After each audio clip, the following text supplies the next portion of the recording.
Welcome to Brian's Table Talks, time where we stop what we're doing, we sit down, and I share whatever I'm thinking because I get to. And Hal's gracious enough to put this together and actually listen to me once in a while.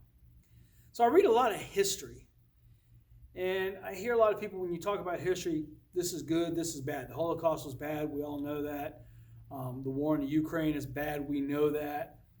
But one of the things that one of my professors taught me about history is that history, as a historian, as a student, is neither good nor bad.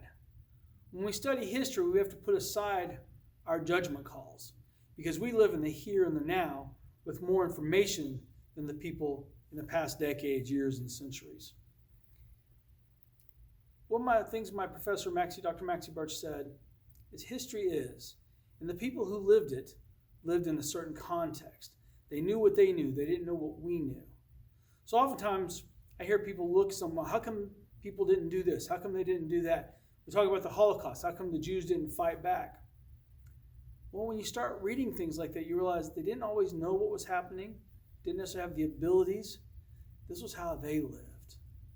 And when you start to study history, you got to look at it from a factual perspective. We're going to make our judgment calls. That's who we are.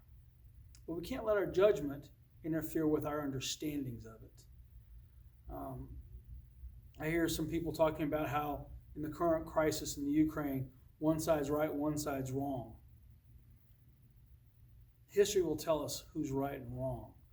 What I do know is no country has a right to invade another. But that's not a judgment call. That's a universal understanding. So I want to encourage you, study history. There's a statement I've read, kind of a smart aleck comment, and I apologize for it. Those who fail to study history are condemned to repeat it, and those who do are condemned to watch people repeat it. When we study history, we can learn so much about ourselves, about where we've been, and give us a little insight on what we need to do to get to a better place. But when we study it, we need to study it with an open mind. So I encourage you, don't rule out studying history.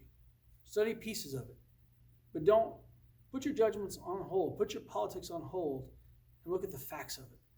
You'll be amazed at what you'll actually learn about it.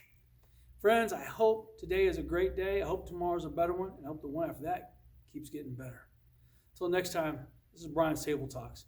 Have a blessed day, a blessed week, and don't try to count your blessings. God's given you so many. Bye-bye.